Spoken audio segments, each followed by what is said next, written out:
Hey there, I'm Pete Townsend, and this is Money Never Sleeps. We look inside the minds of entrepreneurs and at the crossover of startups, enterprise, finance, technology, and life as we know it.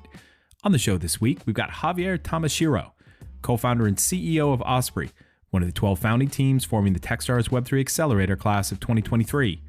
Ospree is a comprehensive anti-money laundering compliance solution for virtual asset service providers that seamlessly integrates customer onboarding, blockchain monitoring, and the travel rule. With Ospree, institutions and SMEs serving the crypto and wider digital asset markets today can significantly reduce false positives, benefit from a single point of reference for travel rule data transactions, and automate and scale essential compliance operations.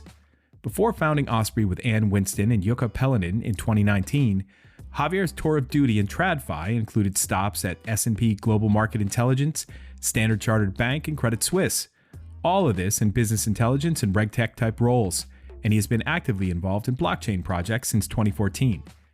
In this episode, Javier and I explore the blend of Japanese and Argentinian cultures that made him who he is today, and the life experiences that led him to the Ospree vision. We then dive into crypto market growth as a proxy for the wider growth of digital assets, and the role that compliance solutions can play in opening up the crypto floodgates for institutional capital. All right here on Money Never Sleeps. Javier Tamashiro. It's a very interesting name. That's a combination of Japanese and Argentinian descent, is it not? Yeah, it is. Essentially, I'm a first generation of Japanese immigrant in Argentina and a second and third generation of Italian family immigrant from Napoli and Naples and Sorrento. That is such a great combination of some of my favorite countries. Let me back up on that because I absolutely adore sushi. I absolutely love chimichurri and empanadas. And you know what? I've been to Napoli once and headed right for Amalfi because Napoli was not nice. But yeah, traffic is terrible. It was the traffic that put me off Napoli. But it's a really interesting combination. And what is it about that combination that has made you the individual that you are today? Is there something you can point to in that combination of cultures that's interesting? Well, I mean, there is a lot of things that could be said about that, especially because when you think about the Japanese society, it's very homogeneous. There is a term in Japanese called hafu. Essentially, it's a person it's a kid of an interracial couple. So it's a Japanese and a non-Japanese, the kid of a Japanese and non-Japanese person, right? So I don't know. I mean, there a lot of things going on there, but essentially what I can say is that in my case, my mom is essentially very different from my dad. Because of her root, probably my mom is very emotional. She normally speaks very loud. My dad is more quiet and very rational. Yeah. So I guess that made me the person I am, kind of coexisting with these two very antagonistic type of personalities. Sometimes this very funny combination of living in Argentina and also having these two kind of very clear root make things very funny. For example, we normally eat Argentinian barbecue with asado. Chimichurri, and also we mix that with Japanese rice. So nice. Very strange stuff going on, but yeah. But I think, over the years, I think it's more kind of universal than for what you think. I essentially grew up in the south of Argentina, in Patagonia. But when I was a teen, I did an exchange program in Japan. I lived in Nara for about 1 year. I don't know if you're familiar with the Rotary Club, but they have an exchange program that essentially is trying to develop global citizens, people that live in different countries and different families. Yeah, and then when you live in different families like a kid, you realize that people is very similar. Of course, there are some differences from a cultural point of view, but as human, people tend to be very similar, right? We all suffer the same things. We need love. And there's essentially, there are not many different in that aspect, right? Yeah. When we focus on the details, people there might be some differences, but it's a matter of being tolerant and adapt to different social issues and situations. Totally. Totally. No, I'm just always fascinated with people's upbringings and how wherever they grew up in the world and whatever their family influence was, how that impacted who they became. Right. And there's, like you said, your mother was probably the more perhaps outspoken one and your father being the more rational and reserved one. I had the same thing in my family. But my dad grew up in Argentina for about 6 years. I think I told you this. And oh, really? Okay. Yeah, back in the 60s. So I think from the age of 12 to 18. And my mom grew up in Massachusetts, outside of Boston, and way outside of Boston, in a town called Athol. It's just a very interesting combination of the two of them. And I look at my own kids and I see a combination of, my wife and me. And it's just interesting how all that continues to pass down. I wanted to get into Ospree in a minute and talk about what Ospree is. But before we do that, looking back at your background professionally, Javier, I could point to this continuing trend of you dealing with data and compliance for your entire professional career, it seems like. Even during your time that you were building relationships with ambassadors with the Organization of American States, right? I saw on your LinkedIn profile that you had to, in quotes, meet regulatory requirements, right? So this has been kind of part of your story, your whole working life. How did this happen? How did you fall into this? Yeah, I think that I always had an interest in data. And I have to say that my bachelor is in economics. And my master degree is in data science. I did a master degree in Tokyo University and 1 semester in Imperial College, focused on artificial intelligence. So so I think data it always was there, and trying to get the most of data and trying to build intelligence out of that. In every company that I've been working in, all the projects, there was always components of analytics and implementation of how to provide information that make people's decision smarter. Probably what happened in the last couple of years with the company is that we identified that there is kind of an opportunity with blockchain, because there is a whole industry being built, and essentially there is a gap in this industry, and in the sense of how the compliance system that exists in banking can be applied in blockchain. Right. And with that comes a lot of elements that I learned at the university that has to do with analytics, artificial intelligence, controls. What I'm doing right now, it connects many dots, right, of my career and my education. My mentor at Tokyo University was a professor called Yutaka Matsuo.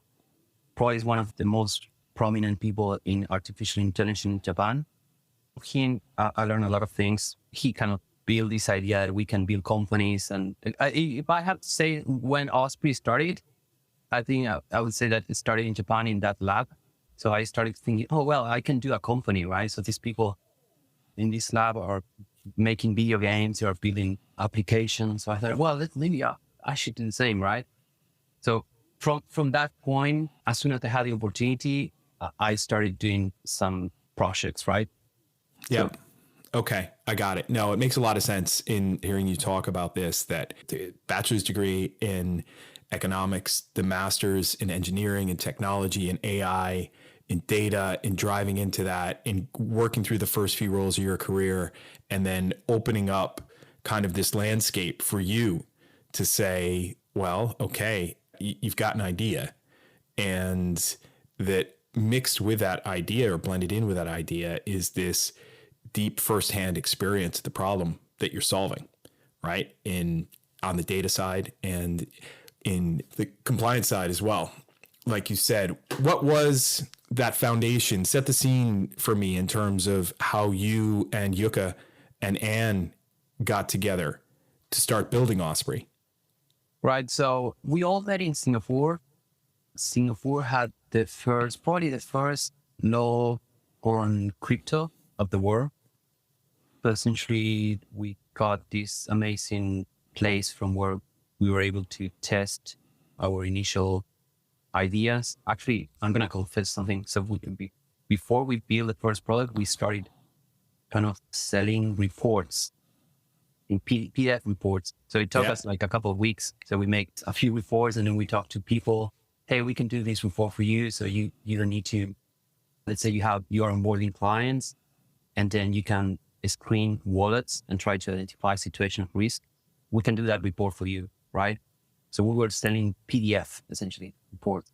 We got some traction, but essentially like 5 years ago, we had this really good space from where we were able to test many of our initial ideas, the product. And we met through our personal network. Yuka was working in Prudential, I think, in financial crime compliance. And myself, I was working in Standard Charter. And then we met Anne through some friends, but essentially we all were sharing the same passion about blockchain and the value that this whole new area was bringing, right? So essentially the idea of Ospree started from our experience in traditional finance. So we got involved in a couple of crypto projects back in 2015. At the same time, we were working in banking, and we kind of smelled the opportunity in the sense that, okay, so if this is really going to grow and serious money come into this area, this is going nowhere without compliance, because very soon we'll start touching elements that are critical for the economy, like, for example, taxation, foreign policy, security.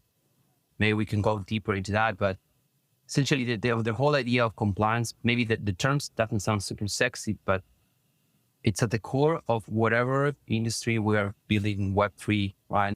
And essentially, we are in 2023, and what we see right now is that the same people that is writing regulation for crypto is the same people that writes regulation for traditional finance. So we should not be surprised that many things are being designed and developed in the same way. Yeah. Right? Yeah, definitely. And I want to come back to that, but why don't you give us a deeper dive into what Ospree actually is and why is it something that the world needs right now? Ospree is a digital asset compliance platform. Companies that are building a business and they are operating, let's say, from Europe, from Singapore, from Hong Kong, or from North America, very soon they will need to obtain a license to operate because they will be considered as another financial institution, right? And for that, they need systems, they need control, and they need software. So Ospree is one of the few companies in this segment that is providing infrastructure for digital asset compliance. More specifically, what you can do with our solution is three things. We can help you with your digital identity of your clients. You can validate and run the due diligence. We can help you with transaction monitoring, which in crypto terms is blockchain analytics. And we can help you essentially with cross-border payments. So essentially there is a new requirement called the travel rule. For people that is not very familiar with that, the travel rule is like the SWIFT network for crypto. And essentially in the next 2-3 years, companies that are making transactions between two different countries or even within the same country, they will need to include PII information of their client inside the transaction. PII is? Essentially your client's information, right? Your name, the name. Personally identifiable information. Is that what correct. It is? Correct. Yeah. Right. So maybe think about when you make a banking transaction and then the bank is asking you, what is the SWIFT code? Mm-hmm. And with that, you need to include, okay, who is the recipient? What's the recipient entity? Their address. The address, right? So at the end of that process, what happens is when the transaction get complete, there is a message that SWIFT built in the backend that include a lot of data, like maybe 50 fields. And those fields include the sender, the recipient, addresses, entities involved, amount. And that information is being used for maybe a few reasons. One, it could be sanction screening. Also, the financial institution will use information to identify there is any risk element that they need to pay attention and eventually freeze your transaction. So yeah, so all these processes that exist in banking now are going to be implemented in crypto or digital assets space. So maybe back to your question, why we are relevant. So essentially, these new requirements is creating a huge amount of pressuring the digital asset industry because it's something new, have not done before. So there is a lack of technical infrastructure, knowledge, skills. It's going to be implemented in the next couple of months. So companies are really struggling because essentially a full implementation of these requirements could affect your operational cost, or even that you may not even you ever get a license, or you may lose your license, right? So it's a really mission critical. Yeah, I'm with you. In hearing you talk about this, Javier, it kind of reminds me of, I think it was back 2012, 2013, maybe even a little bit before that, with the implementation of derivative trade reporting in Europe, and where derivative transactions were previously what was, kind of called unswiftable. They were not, they did not work with the Swift network. And so when you were sending regular transaction messages around, whether that was securities or it was cash, you could do that all over the Swift network, right? It kind of reminds me that it's not only just for banking information where it's required, where you need to know, you want to know where the money's coming from so you can assign it to the right account, or where the securities are coming from, or where it's going to. It's that from a compliance perspective, you need to be able to report on that stuff, right? So when you think about what happened with derivatives, people made tons of money 10 years ago on building software to do derivative trade reporting to the different trade repositories. And this is a little bit different, right? Because this is just a crypto transaction going between two crypto service providers. But it's still the same idea that these senders and receivers both need help with how they're going to send and receive the data, and also store it, make sense of it, and report on it, right? Essentially. Yeah, and also maybe it's important to highlight the complexity of this implementation, because let's say in the European Union, you may have MiCA regulation. Yeah. If people, again, since nobody, if you are not familiar with this term, probably you can Google and you will find. So there is a new regulation called MiCA that essentially is regulating the whole industry. But let's say that when you are making transaction between the European Union and Australia, or the European Union and Singapore, they have multiple jurisdictions that may be implementing controls or regulating digital assets at a different speed, right? So all this discussion about the travel rule, it may happen at different speed globally, right? So this increases the complexity, because if you are an exchange, for example, in Berlin, and you're trying to make a transactions to Sao Paulo, and the exchange in Sao Paulo doesn't have a travel rule solution yet, then you have two options. Either you upset your client because the transaction cannot move forward, or you move forward and you may be breaching the local regulation, right? So one of the way we are helping companies is by enabling them to, in this transitional period where there will be kind of gray areas, so you can move forward with the payment, even if the counterparty doesn't have a travel rule solution at the moment, right? So you create a log of transactions that have been initiated with information that you need to show compliance. And when the counterparty entity go live with a travel rule solution, either Ospree solution or the company solutions, can complete the information that is missing, right? Gotcha. No, it's exciting. And because the digital asset landscape is still quite so nascent that there's just so much to build. And, love the fact that you guys have built this and are now live with it as well. What does Osprey look like when, say, BTC and ETH, or Bitcoin and Ethereum, are both mainstream financial assets, right? And I think in the US, at least the CFTC have referred to BTC and ETH as commodities. When BTC and ETH are mainstream financial assets, what will Osprey look like? Do you think it's going to look the same, or what will Osprey become? Yeah, an interesting question. The key value proposition that we bring is make things easier, simplify, and then you can have one console, one user interface for your compliance team, so they don't need to go across different systems. The data in the backend is integrated, so you have one API that you can connect.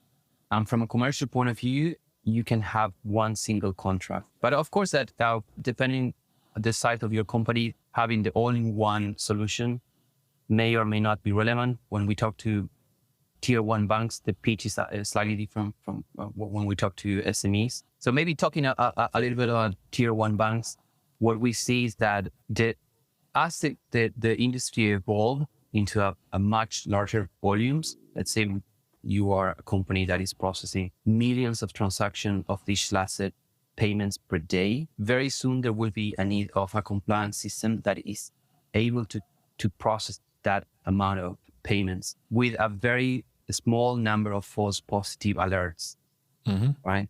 That's a critical element in compliance, because essentially when you have many transactions that happen to get blocked, immediately that affect your cost, your operation cost.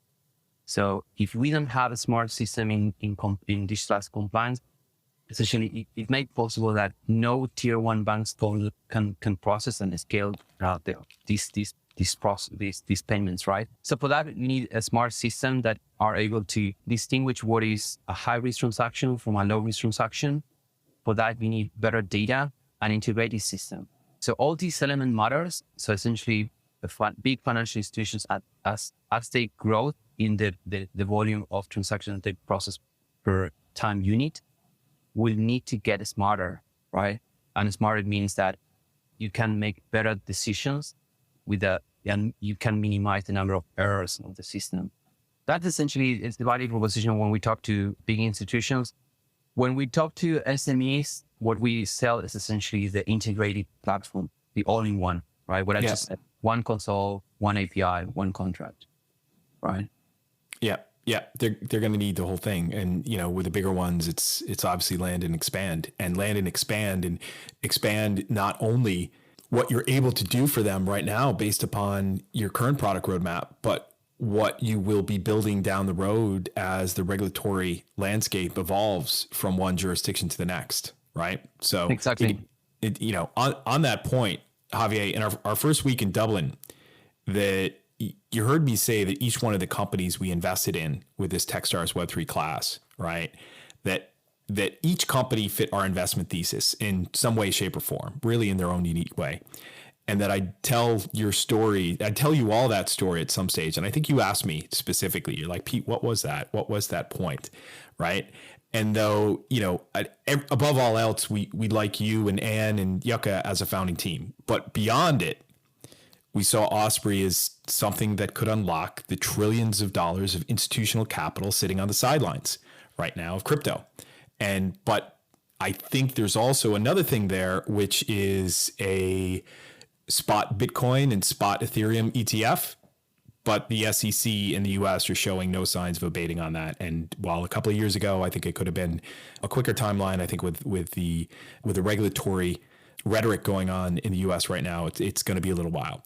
So some people that I talked to about Ospree before we pulled the trigger of investing in you guys were like, what the hell does regtech have to do with Web3? And I'm like, hold on, let me tell you. So that if we want to grow Web3, we need to bring Web2 users and institutions on board. And the only way to do that is in a way that makes the uninitiated feel safe. So regulated assets like ETFs can do that, obviously, but also simple and scalable crypto compliance can make these institutions feel safe, and so that they can build trust with their own customers in digital assets. I think we're going to need both, right?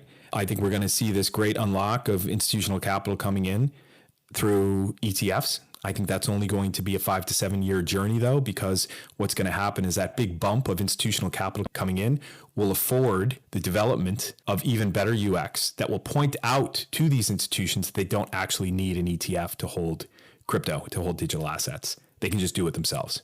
Right now, it's too complicated for them. It can be far simpler. But I think the compliance side of this is absolutely critical to help us get there. What do you think the crypto industry needs to get us from about 1 trillion in value that we have right now in crypto up to, say, 10 trillion plus by the year, say, 2030?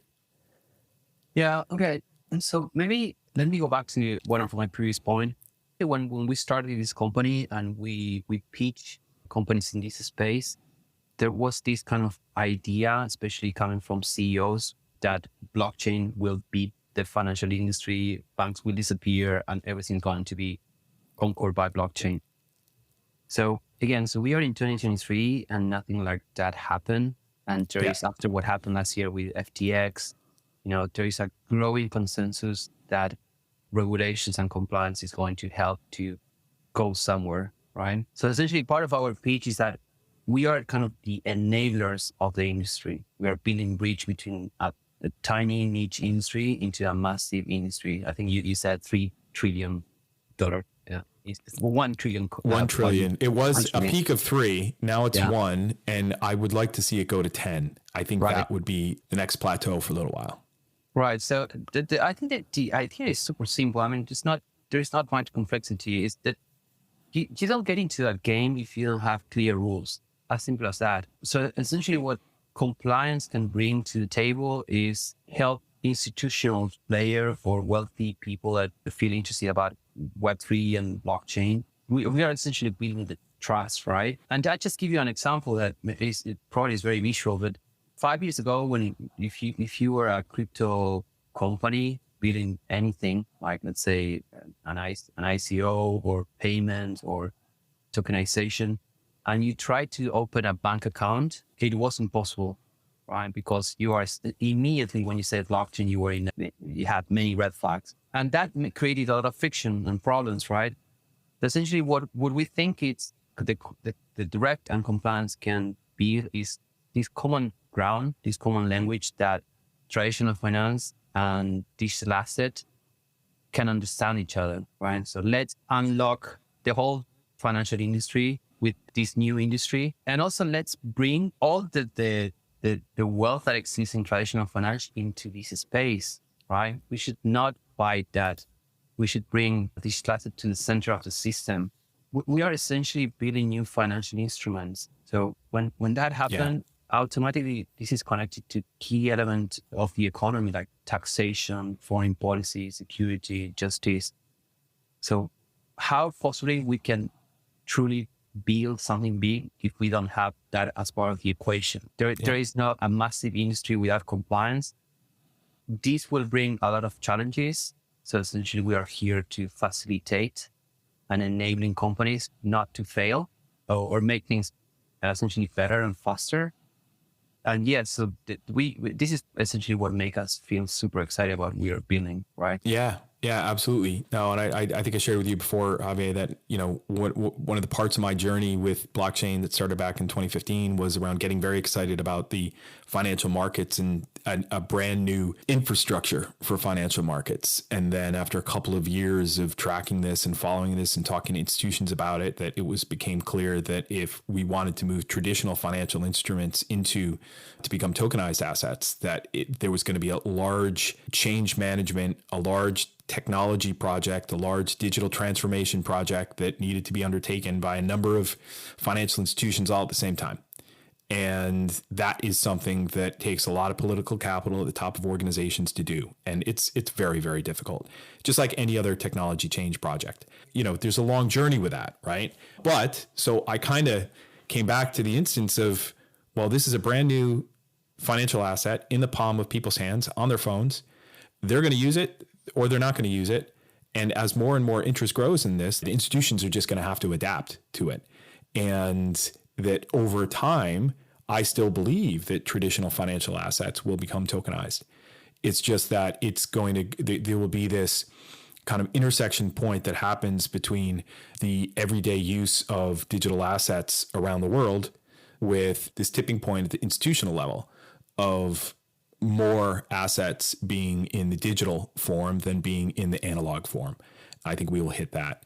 And that, in order to get there and to get there safely, we're going to need compliant solutions. So, yeah, maybe two more things to say about compliance. What was also when we talk to companies, to kind of the pitch is also trying to develop in CEO's mind that you have an opportunity with compliance, because essentially it's always perceived that we fall into a kind of the cost part of the equation.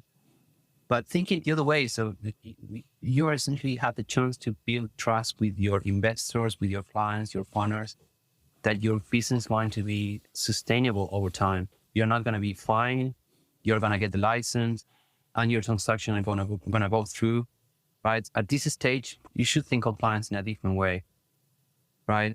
Yeah. So this is one of the things that we are constantly seeing when we talk to companies in the market. Okay, cool. I mean, again, very much a here and now, absolutely necessary with everything going on in the crypto markets and everything going on with digital assets overall. That what you're doing is, again, glad you're here. Thinking about the future, if you did have a time machine, right? And I asked Greg Hannum this question for the first time last week, that if you could go visit your 60-year-old self and have that chance to talk to your 60-year-old self about what yourself had gone through over the last number of years, what would be your 60-year-old self's words of wisdom back to you? Yeah, tough question. But maybe I think this question in a different way. When I was a kid, I wanted to be an entrepreneur. I wanted to build a company. I had these old ideas about things that I could develop. So yeah, I'm essentially doing what I dream, right? So I live in my dream. Very tough dream, by the way. Mm-hmm. So yeah, I guess that when I became 60, I'm just gonna be happy that I took this risk.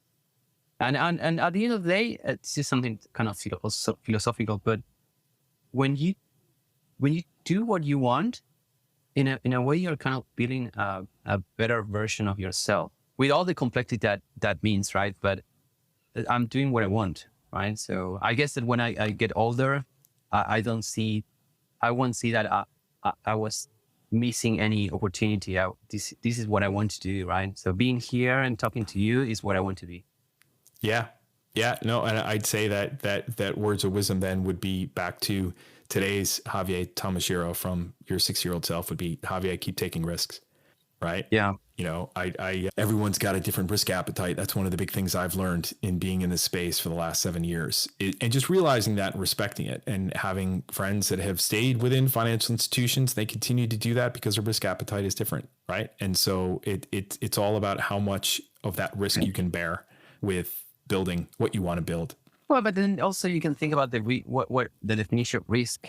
Maybe the risk is not doing what you want, right? So the risk is that maybe you get old and you've been living a life that you didn't want to. Yeah. That's a good right? point. Good point. Listen, at the beginning of this chat, Javier, we got into a few things about you, and some of this obviously that you could piece together from a couple of initial conversations we had, and then your LinkedIn profile as well. But tell me, what would be one thing that we wouldn't expect to know about you?